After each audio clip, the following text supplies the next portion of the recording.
conhecer um método que eu desenvolvi para resolver todos esses casos clínicos que aparecerem para você, desde os mais simples, pessoal, até aqueles que são mais complexos. E para isso você vai precisar de 5 etapas fundamentais estruturadas que vão criar um planejamento estratégico para você. Então, eu queria te falar um pouquinho sobre essas estratégias, para que eu consiga te ajudar a planejar, para que você pare de perder os seus casos clínicos e, pela primeira vez na vida, tenha prazer em resolver seus casos clínicos, a planejá-los e não tenha mais insônia com casos que você não consegue resolver e no dia seguinte você tem que enfrentar aquele paciente que você não sabe o que fazer por ele.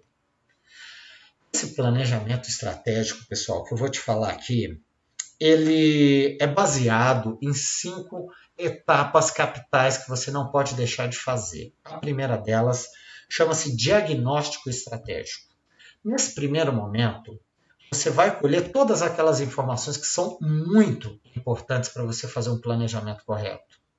Você acha que está colhendo as informações certas, mas deixa eu te falar, não está, pessoal. Não está da forma melhor. E por que isso não acontece? Porque você não é treinado a ver as coisas que realmente importam. Para que você faça um diagnóstico estratégico com primazia, pessoal, você tem que fazer as perguntas certas. Você tem que olhar para lugares corretos e não para aqueles que a gente está acostumado a fazer hoje, entendeu? Isso, pessoal, vai fazer uma virada de chave quando você começar a perceber que você tem que olhar para outras situações que você está olhando. E é a partir disso que você vai começar a enxergar algo que eu estudei por muito tempo e acabei compilando as 16 leis que regem qualquer planejamento. Uma vez que você começa a olhar corretamente aquilo que é mais importante para um planejamento, você vai entender que qualquer caso clínico que você estiver diante obedecem 16 leis que nunca irão faltar nesse planejamento seu. Bom, uma vez que você colher essas informações, a gente vai para a segunda etapa, que é a análise das interdependências, que na verdade é o planejamento mais geral que a gente vai fazer, né? Essa análise consiste em você dividir todas aquelas maloclusões que você está vendo na boca do seu paciente em planos de espaço. Tá? Plano transversal, plano vertical, plano sagital. Uma vez definido esses planos de espaço, você vai se concentrar em cada um deles, achar uma solução e tratá-los individualmente numa sequência que não muda nunca. Sempre das maloclusões que são mais fáceis para aquelas que são mais difíceis. Então, para que você entenda essa fase, você tem que lembrar de quando você jogava videogame. Você já jogou videogame, né? No videogame é assim.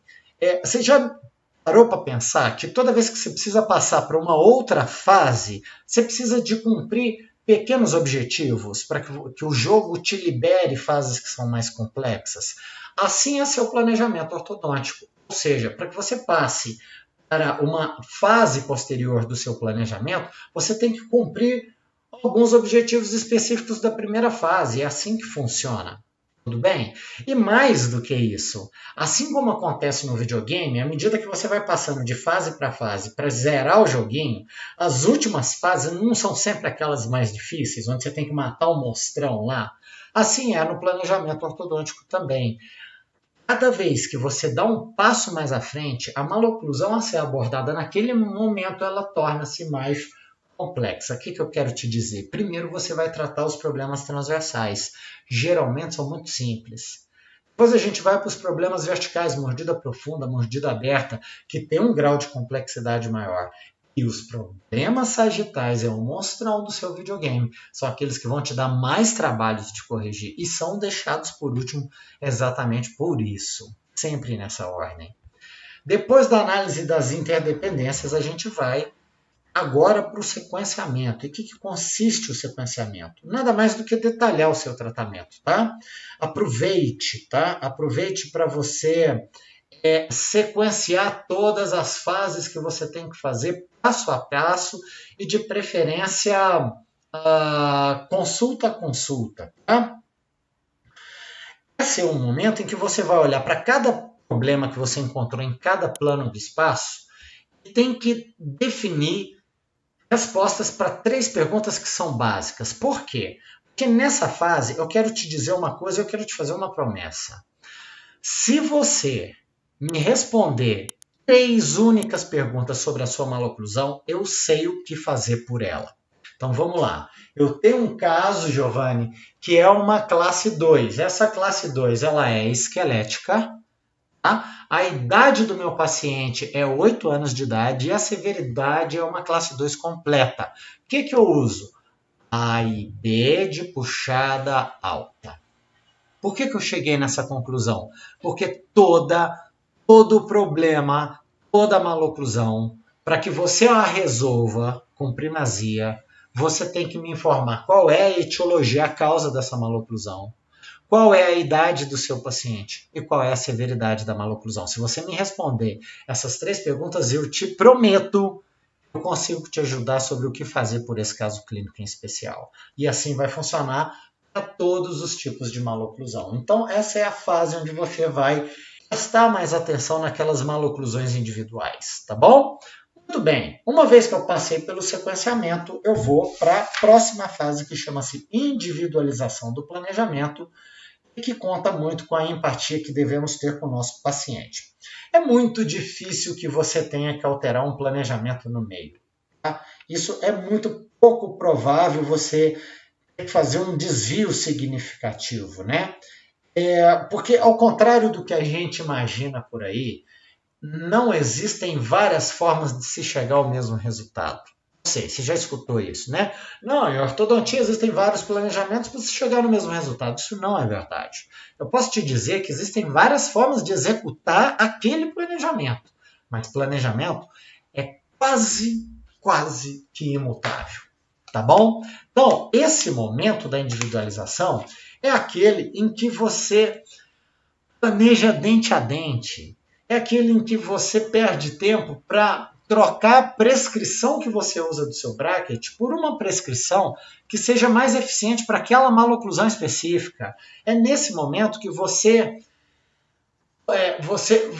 toma o lugar do seu paciente. O que é importante para o seu paciente, além da própria correção da sua própria maloclusão? É o que? Usar um bracket estético? É usar um alinhador? Claro que se isso for possível. Então, essa é a fase em que você faz concessões, se possível, obviamente, ao seu paciente. Porque eu sei que ele tem anseios, eu sei que ele tem necessidade e eu sei que ele precisa participar desse planejamento. Aqui que cabe a individualização. E por fim, pessoal, a última fase é o acompanhamento dos resultados, tá? É a mudança de rota que raramente acontece durante a execução do caso clínico em especial. O que eu quero dizer com isso para você?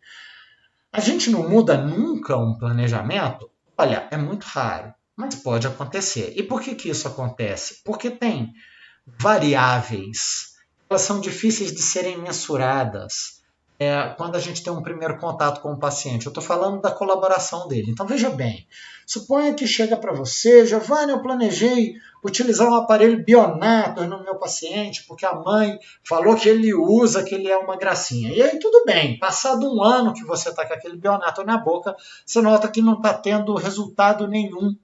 Você fala, mas o que aconteceu? O menino está usando o Bionator? Não, deixou de ser gracinha, não quer usar mais o Bionator. E aí o que você faz nesse caso? Você para de atendê-lo?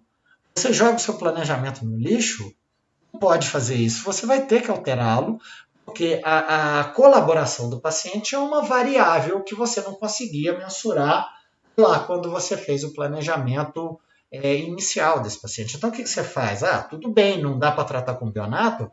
Você vai trocar por um propulsor fixo. Agora, é importante que você saiba que toda vez que você altera um planejamento inicial, você vai abrir mão de alguma coisa. Às vezes é estética dentária, às vezes é a harmonia da face desse paciente, às vezes é estabilidade pós-tratamento. Então, o que você está disposto a abrir mão? O que seu paciente está disposto a abrir mão por uma alteração do seu planejamento? É no acompanhamento dos resultados que a gente vai fazer isso. Tudo bem, gente?